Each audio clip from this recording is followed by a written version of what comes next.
ഇൻഷാ അല്ലാഹ് ഇതിന് മറുപടിയായിട്ട് ഒരു പ്രോഗ്രാം വെച്ചുകൊണ്ട് ഇതിന്റെ മറുപടി പറയുകയും ചെയ്യും ഇൻഷാ അല്ലാഹ്. മറുപടി ആകുന്ന ഒറ്റ കാര്യം, മറുപടി പറഞ്ഞാൽ പോരാ, ഞങ്ങൾ ഈ നടത്തിയ പോലെ മുഖാമുഖം നടത്താം ഇൻഷാ അല്ലാഹ്. സുന്നത്ത് ജമാഅത്തിന്റെ കുട്ടികൾ ഇതുപോലെ നമ്മൾ അനുവദിച്ച സമയം 10 മണിയായി, 12 മണിയായി, കഴിഞ്ഞിട്ട് 2.5 മണിക്കൂർ കഴിഞ്ഞു. എന്നിട്ട് ഞങ്ങൾ തുടരുകയാണ് ഇൻഷാ അല്ലാഹ്. ഇതുപോലെ നിങ്ങൾ തന്നെ 1.5-2 മണിക്കൂറായി ചോദിക്കാൻ തുടങ്ങി, നമുക്ക് എതിർപ്പില്ല, സന്തോഷമേ ഉള്ളൂ. അതുപോലെ ഞങ്ങളെ സുന്നത്ത് ജമാഅത്തിന്റെ പ്രവർത്തകർക്ക് യഥേഷ്ടം ചോദിക്കാനുള്ള അവസരം സൃഷ്ടിച്ചുകൊണ്ടുള്ള മുഖാമുഖം നടത്തുമ്പോൾ മാത്രമേ ഇതിന് മറുപടിയാവുകയുള്ളൂ. നിങ്ങളെ മൗലവിമാര് ഗ്രൗണ്ടിൽ വന്നിട്ട് കാലമുള്ള പുസ്തകം നടത്തിയാൽ അത് വീട്ടിലുള്ള ഭാര്യമാർക്ക് പാഠമാവുകയുള്ളൂ എന്ന കാര്യം ഞാൻ ഈ സന്ദർഭത്തിൽ ഓർമ്മപ്പെടുത്തുകയാണ്. അത് നിങ്ങൾ പറയണം, ചോദിക്കാൻ ഞാൻ വരൂല, നിങ്ങൾ പേടിക്കണ്ട, റഷീദ് സക്കാബി വരൂല, അജൂർ സാജി വരൂല, ഞങ്ങളാരും വരൂല. ഞങ്ങളെ SSFന്റെ കുട്ടികൾക്ക് നിങ്ങളോട് പറഞ്ഞു ചോദിക്കാറുണ്ട്. കഴിഞ്ഞുപോ നിങ്ങൾക്ക് ഞങ്ങൾ ഇവിടെയല്ല, കേരളത്തിൽ 300ഓളം മുഖാമുഖം അല്ലാഹുവിന്റെ തൗഫീഖ് കൊണ്ട് നടത്താൻ കഴിഞ്ഞിട്ടുണ്ട്. അൽഹംദുലില്ലാഹി അലാ കുല്ലി ഹാൽ. അല്ലാഹു തൗഫീഖ് ചെയ്യുമാറാവട്ടെ. അവിടെയൊക്കെ ഞങ്ങൾ സാറിലാണ് ഈ കാര്യം. നിങ്ങൾ ഇതുപോലൊരു മുഖാമുഖം നടത്തുക. മുജാഹിദ് ആകെ നടത്തി കുളിക്കലിൽ. എന്നിട്ടോ മഗ്‌രിബിന് ശേഷം തുടങ്ങിയിട്ട് 2 വിഷയാവതരണമായപ്പോൾ തന്നെ 8 മണിയായിരിക്കുന്നു. ചോദ്യോത്തരമാണെന്ന് പറഞ്ഞു. ചോദ്യം ചോദിക്കാൻ സുന്നി പ്രവർത്തനപ്പോൾ പറഞ്ഞു അതിന് ഇവിടെ തരമില്ല. ആദ്യം മുസ്ലിം ആളുകളുണ്ട്, ഞങ്ങളെ മുജാഹിദ് കോളേജിലെ കുട്ടികളുണ്ട്, അവർ ചോദിക്കട്ടെ. അവർ ചോദിച്ചു. അവസാനം സുന്നി കുട്ടിക്ക് അവസാനം ഒരു മൈക്ക് കിട്ടി. ചോദിച്ചപ്പോഴേക്ക് 8:45. അപ്പോഴേക്ക് അതിന് മറുപടി പറഞ്ഞപ്പോൾ കഴിഞ്ഞു, പെർമിഷൻ കഴിഞ്ഞിരിക്കുന്നു. അതുകൊണ്ട് പരിപാടിയുടെ അവസാനിപ്പിക്കുകയാണ്. അൽഹംദുലില്ലാഹി റബ്ബിൽ ആലമീൻ. അതല്ല ഞങ്ങൾ ചോദിക്കുന്നത്. ഇതുപോലെ യഥേഷ്ടം ചോദിക്കാനുള്ള ഇത് മുസ്ലിംക്ക് സുതാര്യമായ, ഞങ്ങൾ അഹങ്കരിക്കുകയല്ല. അല്ലാഹുവിന്റെ മഹത്തായ അനുഗ്രഹം ഞങ്ങൾ എടുത്തു പറയുന്നു. ഞങ്ങളുടെ പവറല്ല ഇത്. ഞങ്ങൾക്ക് അഹ്ലുൽ സുന്നത്തി വൽ ജമാഅത്ത് എന്ന് പറയുന്ന ഈ ആശയ സംഹിത അത് 100% സത്യമാണ്. താബിഈകൾ സജ്ജനങ്ങൾ അവർ പഠിച്ചു വന്നതാണ്. ഞങ്ങളുടെ ഉസ്താദുമാരിലൂടെ കിട്ടിയ ആശയമാണിത്. ഇതിൽ കളങ്കമില്ല.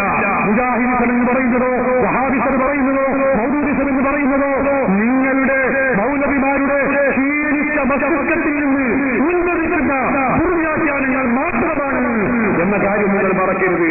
അതുകൊണ്ടാണ് ഞങ്ങൾക്കിത് പറയാൻ കഴിയുന്നത്. മുജാഹിദുകൾക്ക് ഇതുപോലുള്ള മുഖാമുഖം നടത്താൻ കഴിയുമെങ്കിൽ ഞങ്ങൾ വെല്ലുവിളിക്കുന്നവരെ നടത്തിക്കണം. നിങ്ങൾ കൊണ്ടുവരണം, നിങ്ങൾ പറയിപ്പിക്കും.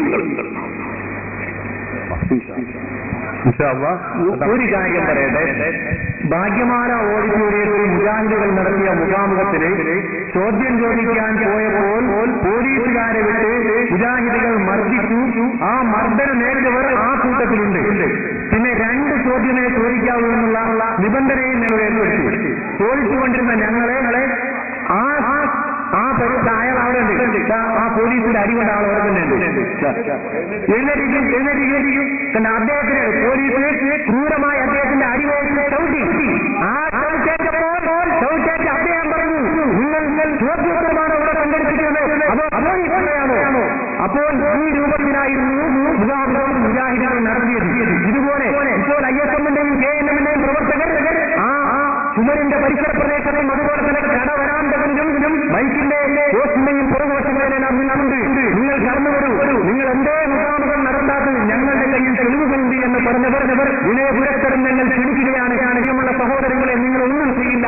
ഈ മുഖാമുഖം നിങ്ങൾ ഉപയോഗപ്പെടുത്തുന്നു. പരിപാടി തുടരുകയാണ്. ഇങ്ങനെ കടന്ന് വച്ചു വിളിച്ചിട്ട് ഈ ആമലുകളെ ഇളക്കി വിടുന്നതല്ല ഇസ്ലാം പഠിപ്പിക്കുന്നത്. ഈ ആമലുകളെ ഇളക്കി വിട്ട് അല്ലാഹു അക്ബർ എന്ന് വിളിക്കണല്ല. ഇവിടെ സത്യം മനസ്സിലാവണം. സത്യം ആർക്ക് അങ്ങ് ഇങ്ങ് മനസ്സിലാവണം. ഇത് അങ്ങ് അല്ലാഹു അക്ബർ വിളിക്കലല്ല. ഇവിടെ റസൂലുള്ളാഹി സ്വല്ലല്ലാഹു അലൈഹി വസല്ലം ഇങ്ങനെ ഒരു അല്ലാഹു അക്ബർ ഉച്ചത്തിൽ ഒന്ന് വിളിച്ച് ഇങ്ങനെ ബഹളം ഉണ്ടാക്കിയിട്ടില്ല. ശരിയല്ല, നിങ്ങൾ വിവരമില്ലാതെ വീണ്ടും പറയണം. എനിക്ക് സങ്കടമുണ്ട്. റസൂലുള്ളാഹി സ്വല്ലല്ലാഹു അലൈഹി വസല്ലം തങ്ങൾ സഹാബികൾ മദീനയിൽ റസൂലുള്ളാഹി എത്തുമ്പോ അവിടുന്ന് പറയുന്നത് എന്താ? അല്ലാഹു അക്ബർ മുഹമ്മദ്, അല്ലാഹു അക്ബർ മുഹമ്മദ്, അല്ലാഹു അക്ബർ മുഹമ്മദ്. സഹാബത്ത് ചെയ്തതാണ്. ബഹുമാനപ്പെട്ട ഇമാം ബൈഹഖി തന്റെ ദലായിലുൽ നുബുവയിൽ വളരെ വ്യക്തമായി രേഖപ്പെടുത്തി വെച്ചിട്ടുണ്ട്. നിങ്ങൾ അതും പഠിച്ചിട്ടില്ല. നിങ്ങളെ തെളിവുകൾ ഒന്നും പഠിച്ചിട്ടില്ല. പുറമെ ഞങ്ങളെ ആക്രമിക്കാനോ ആരോപിക്കാനോ അതിനുള്ള തെളിവും നിങ്ങൾ പഠിച്ചിട്ടില്ല.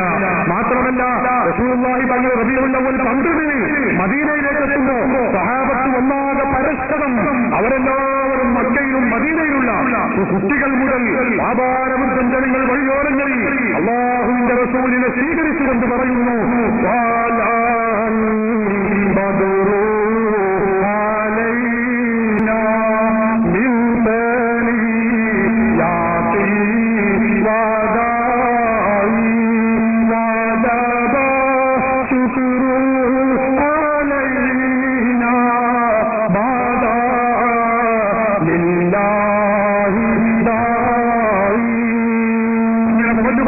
സന്തോഷം പ്രകടിപ്പിക്കുകയാണ്. മറ്റൊരു വിഭാഗം അല്ലാഹു അക്ബർ യാ മുഹമ്മദ് എന്ന് പറഞ്ഞുകൊണ്ട് അവരും ആഘോഷിച്ചിട്ടുണ്ട്.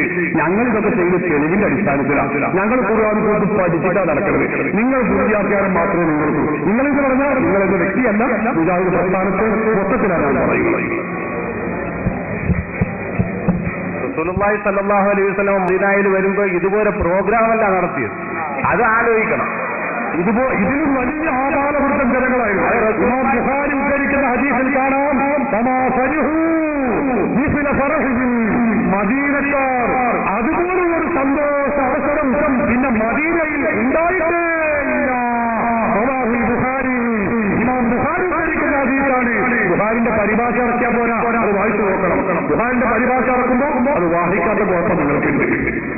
റസൂലുള്ളാഹി സ്വല്ലല്ലാഹു അലൈഹി വസല്ലം സ്വീകരിച്ച രീതിയാണ് നിങ്ങൾ പറഞ്ഞത്. ഒരു മിനിറ്റ് ചോദിക്കട്ടെ. അത് ഇപ്പൊ അത് പറയാനുള്ള എല്ലാ ഒരു മിനിറ്റം പോലെ ചോദ്യങ്ങളുണ്ട്. ഒരു മിനിറ്റ് പറഞ്ഞ പ്രോഗ്രാമിലെന്താണ് സഹീഹുൽ ബുഖാരിയുടെ കിതാബുൽ ഇൽമിന്റെ അധ്യായത്തിൽ ഒരു ഇൽമിന്റെ മധ്യത്തിൽ വെച്ച് റസൂലുള്ളാഹി സ്വല്ലല്ലാഹു അലൈഹി വസല്ലം തങ്ങൾ സഹാബത്തിന് സമ്മതമുള്ള കാര്യം പറഞ്ഞത് ഒരു സഹാബത്ത് ഒന്നടങ്കം അല്ലാഹു അക്ബർ എന്ന് പറഞ്ഞത് കിതാബുൽ ഇൽമിന്റെ അധ്യായത്തിൽ ബുഖാരിയിലുണ്ട്. പ്രോഗ്രാമിനെ കുറിച്ചും അല്ലാതെയും തെളിയിട്ടുണ്ട് എന്നതാണ്